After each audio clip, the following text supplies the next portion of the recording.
Okay guys, so I'm going to go ahead and read chapter 2. This didn't get recorded yesterday when we read it together, so I'm going to go ahead and read chapter 2. I'll stop to ask a couple questions, but not many, okay? Moving forward, we will have more questions, okay? So chapter 2 was Now Peter Now, okay? I want you to go ahead, just make a quick prediction. Why do you think the chapter title might be Now Peter Now? What do you think? Why would the chapter title be Now Peter Now? Wonder if someone's telling Peter that? Wonder. This is a good way to predict. You want to think about what you're about to read. Okay, so Now Peter Now. Okay. Thinking maybe someone told him to do something and he has to go. I don't know.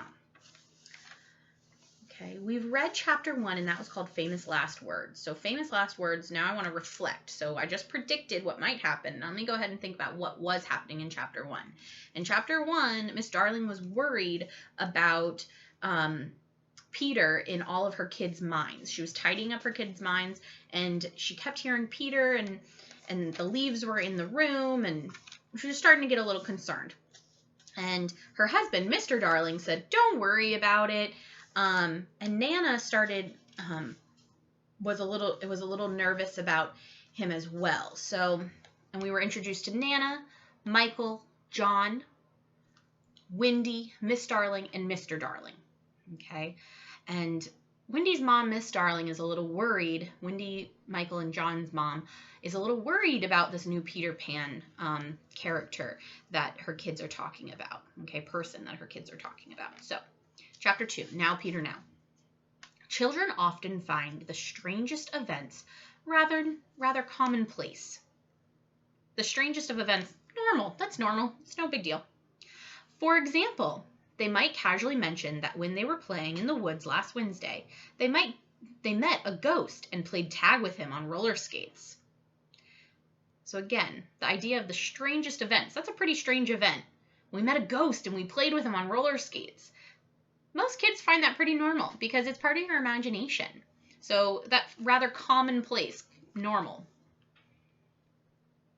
It was in just this way that Wendy revealed something quite upsetting to her mother one morning. Miss Darling was tidying up the nursery where all of the young Darling children slept and discovered some leaves on the floor. Where do you think these leaves came from? She asked Wendy about them, but Wendy merely replied, "Oh, Peter must have just left those leaves." "What do you mean?" Miss Darling asked nervously. "He really is quite messy," said Wendy, who was a very tidy child. With a sigh, she explained that Peter often came to the nursery at night and sat at the foot of her bed playing the flute. Tidy. What do you think tidy means?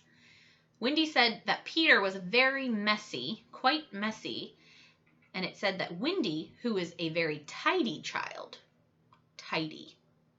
If you guessed clean, neat, you are correct.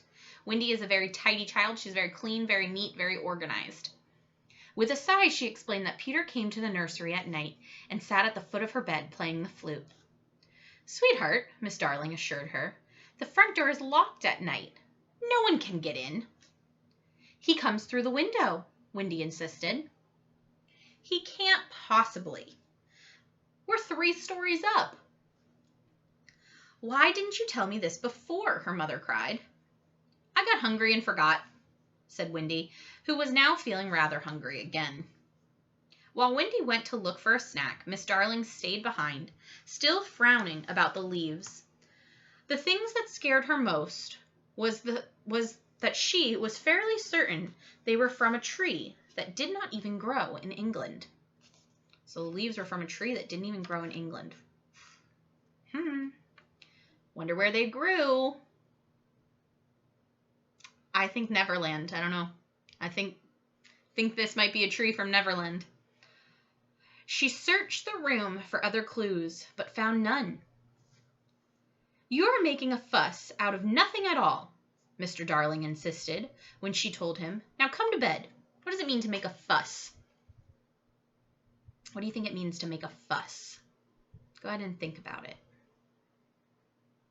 To make a fuss. You're making a fuss out of nothing at all.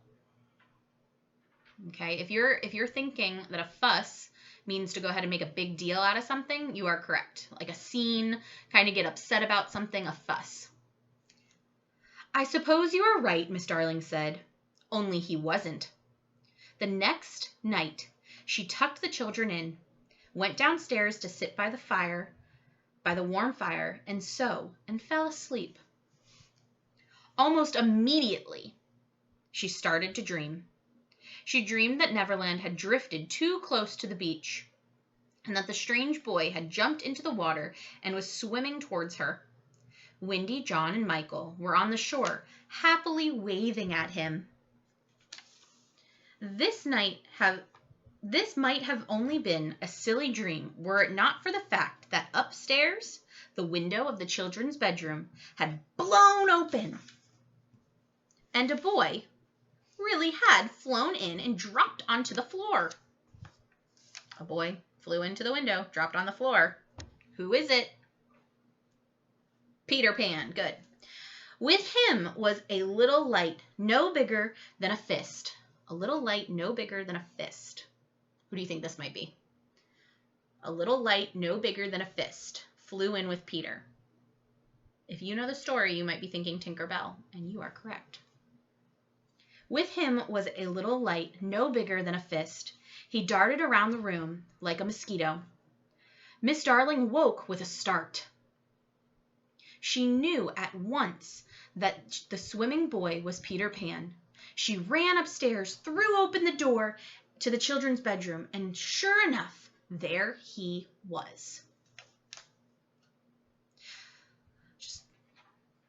I'm just going to stop and ask myself a question at that point. Remember, this is something that you guys want to do when you're reading independently. You want to stop to think about what things might mean. And it said, Miss Darling woke with a start. Okay, she woke with a start. What could that mean? She knew at once that the swimming boy was Peter Pan. She ran upstairs. So that means she woke at once and she woke with a start and ran upstairs. So that kind of makes me think, okay, so she woke with a start means that she woke up really quickly. Kind of like when you get that little panic if you have a bad dream or something, you wake up and you go, she woke with a start, okay? It's that first instant when you wake up really quickly. He was wearing clothes made of leaves, the same strange kind that had been left behind the last night. But the strangest thing about him was that although he must have been very old by now, at least as old as she, he still seemed to have all of his baby teeth. Baby teeth? When Peter saw Miss Darling, he bared those pearly teeth at her and growled, "Arrgh!" Miss Darling screamed, "Ah!" And in a split second, Nana was there. She growled too and lunged at Peter. Arrgh! What do you think lunged means? If Nana, remember Nana's a dog, she growled at him too and lunged at him. Lunged means jumped. Good. He dodged her and jumped out the window. So Peter jumped out the window. Miss Darling screamed again. After all, she didn't want the boy dead. She looked down, but saw no broken body. Looking up, she saw what looked like a shooting star speeding away. When she turned, she saw that Nana had something in her mouth. It was Peter's shadow. Nana nipped it with her teeth right before Peter jumped. And the shadow had snapped off. Nana wanted to hang the shadow out of the window so Peter could come back and get it without bothering the children. But Miss Darling thought that it would look like laundry drying, and Mr. Darling would be upset if the neighbors saw. Instead, she decided to stuff the shadow into the bottom of a drawer, hidden away like one of her children's unpleasant thoughts. So she goes ahead and she stuffs it in a drawer. That horrid dog, Mr. Darling said when she told him the next night what had happened. She can't go around snapping off people's shadows left and right, while we'll be sued. Poor Nana, and poor Mr. Darling, too. He knew he was just being awful and unfair, but he couldn't help it. He was frustrated and jealous about other people doing better in the stock market and about the children loving Nana so very much, possibly more than him. It didn't help matters that Nana had brushed up against him yesterday, getting white hair all over his coat. "Go to the doghouse where you belong," he yelled at her. So Mr. Darling's a little upset with Nana, and he's jealous of Nana because the kids really, really do love Nana. "George," Miss Darling whispered, "remember what I told you about that boy? What if he comes back and Nana's not here to guard the children?" Because he's kicking Nana out. He says, "You have to go to the doghouse." And now Miss Darling's worried that no one's going to be in the house to protect the children if Peter does come back. But Mr. Darling would not listen.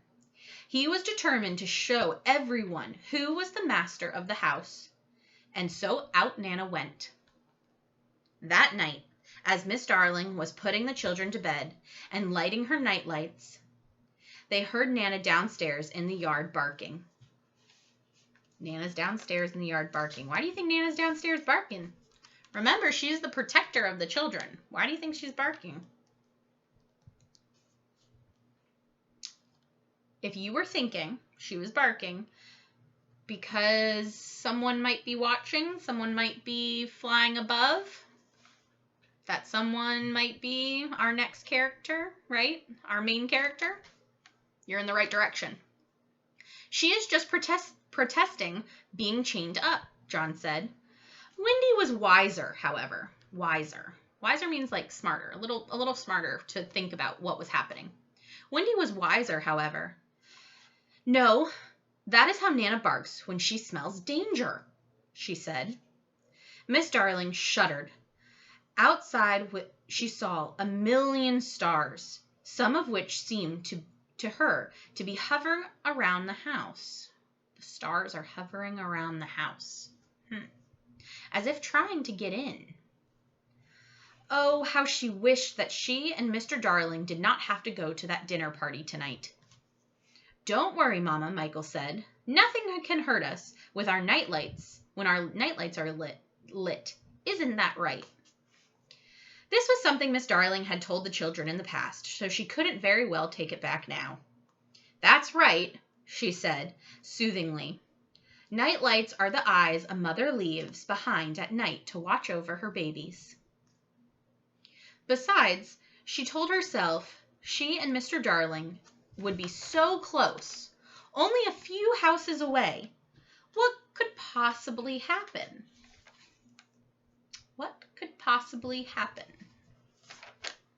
A few minutes later, Mr. Darling and Mrs. Darling were outside, strolling arm in arm to their dinner party, but they were being observed from above. Someone's watching them from above. It was the stars spying. The stars are spying? That's pretty cool. The old stars were glassy-eyed and bored, and the little ones were curious and full of wonder and winks. They didn't particularly care for Peter, who liked to sneak up behind them and try to blow them out. But they were generally fond of fun, and Peter was all about fun, so they decided to help him tonight.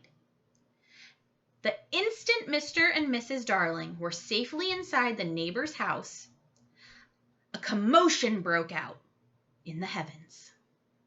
A chorus of the smallest stars in the Milky Way cried out, "Now, Peter, now!" So all the stars yelled, "Now, Peter, now." Remember, I asked you at the beginning, what do you think? What do you think? Now, Peter, now. Who's saying now, Peter, now? Well, now we know it was the stars telling Peter, "Now, Peter, now." Now I'm going to leave you with this question. Why do you think the stars were yelling to Peter and helping him out and letting him know when Mr. and Mrs. Darling were leaving. Why do you think the stars told Peter, now, Peter, now? I'm going to leave you with that. We're going to talk about that when we go to chapter 3. Bye, guys. Happy learning.